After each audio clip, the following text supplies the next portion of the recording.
السلام عليكم ورحمة الله وبركاته. بسم الله والصلاة والسلام على رسول الله صلى الله عليه وسلم.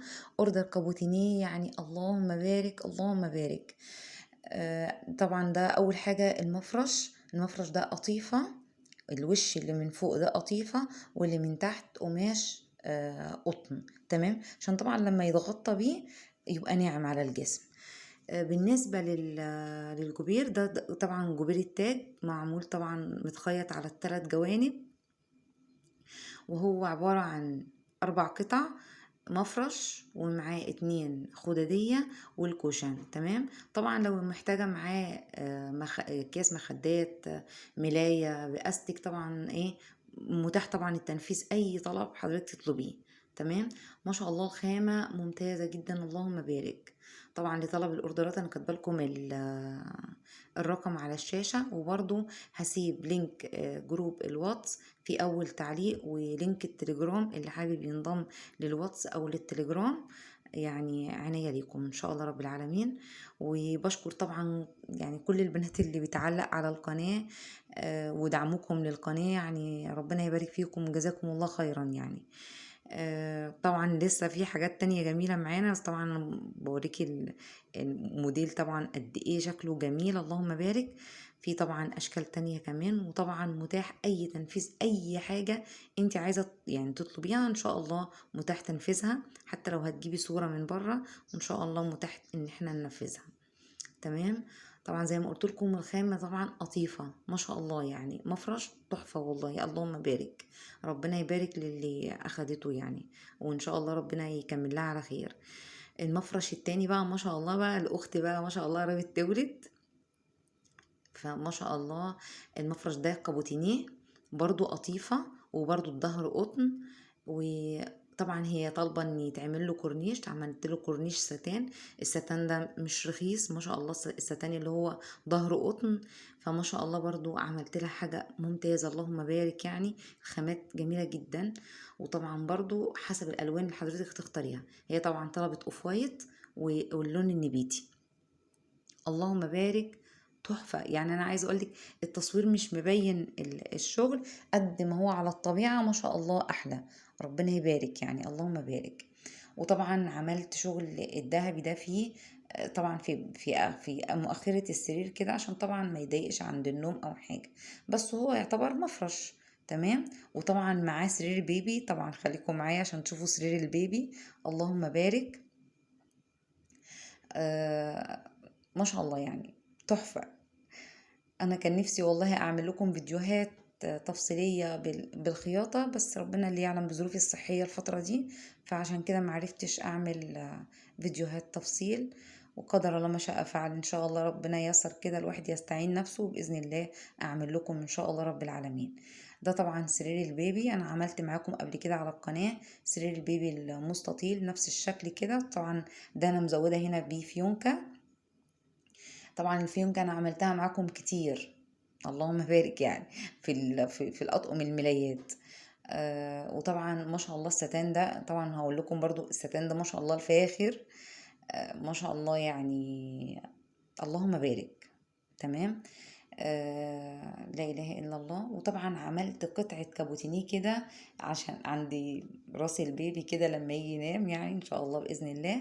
فما شاء الله اللهم بارك، يعني برضو تحفة على الطبيعة، اللهم بارك. برضو سرير البيبي كده ما شاء الله حجمه برضو كان لذيذ كده، ما مش كبير قوي ولا صغير قوي، لا كان حجمه اللهم بارك معقول. نيجي بقى للكوفرتة الكابوتينيه الجميلة دي، برضو ما شاء الله الكوفرتة بتتفرش على الوشين، وش كراهات، ووش اللي هو المشجر اللي انتوا شايفينه قدامكم ده. ما شاء الله انا عايزه اقول لكم ان دي كوفرتة اطفال، يعني الطقم ده طقم اطفال، اللهم بارك. يعني ما شاء الله، يعني ما شاء الله كبير، يعني ما شاء الله المقاسات يعني مرتاحة، اللهم بارك. يعني مش مقاسات كنزة ومش مقاسات سوق، لا لا لا لا، معمول مخصوص. فاللهم بارك، يعني ربنا يبارك لصاحبته، ما شاء الله جميل جدا. ده طبعا الظهر الكوفرتات ما شاء الله يتفرش على الوشين اصلا، فاللهم بارك جميل جدا. برضه هو يعني اللي عايز يطلب اي حاجة ان شاء الله متاح طبعا. عايزة ظهري سادة، ظهري مشجر اتنين، يعني الوشين مشجر، براحتك جدا اللي حضرتك تطلبيه. نيجي بقى برضو للون التاني ده، جميل جدا ما شاء الله. انا عايزه اقول لكم تحفه اللون ده، فما شاء الله يعني، يعني تحفه تحفه، اللهم بارك، يعني اللهم بارك اللهم بارك. خليكم معايا في برضو طقم تاني جميل جدا هتشوفوه برضو، برضو جاكار، ان شاء الله برضو هيعجبكم باذن الله.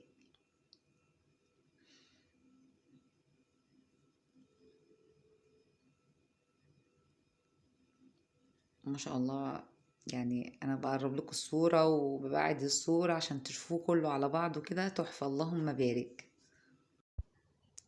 نيجي بقى للطقم الجاكار.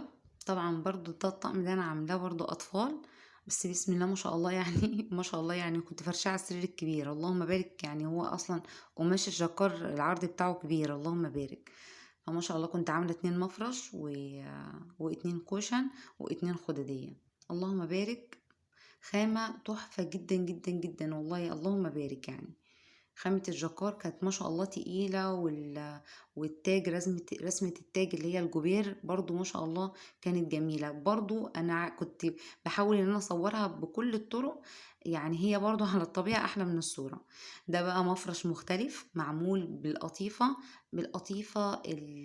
الهمر. عارفين طبعا قماش الستاير اللي هو القطيفة الهمر، ما شاء الله طبعا خامة غالية جدا. يعني برضو الصورة، يعني أنا صورته فيديو وصورته صور، الصورة برضو ظلماه. هو طبعا لونه نبيتي، لونه غامق عن الصورة.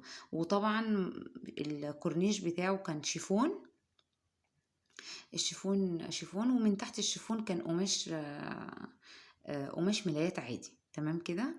ما شاء الله واضح اهو. انا حبيت برضو ان انا ما كنتش، يعني كنت تعبانه وما كنتش موضحه الصور صراحه، يعني ما كنتش عارفه اصور يعني الحمد لله ان هي طلعت بالشكل ده.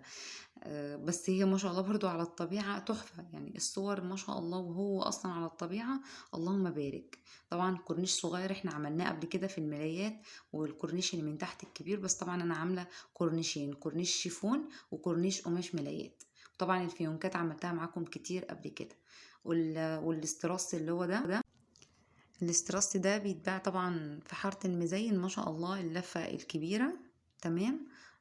ما شاء الله اللهم بارك، يعني جميل. تقصيه بقى على الصفوف اللي انت عايزاه، عايزة تعملي مثلا 4، عايزة تعملي 5، عايزة تعملي 3، حسب ما انت عايزاه ما شاء الله، وماشي في المكنة كويس جدا. ده الطقم بقى طبعا الاساسي اللي انا يعتبر ايه عملت زيه، بس هو اللهم بارك. يعني انا عايزه اقول لكم ان بيتي برضو تحفه تحفه والله على الطبيعه، بس انا اللي ما اهتمتش فعلا بالتصوير. يا رب يكون الاوردر ده عجبكم والافكار اللي فيه عجبتكم.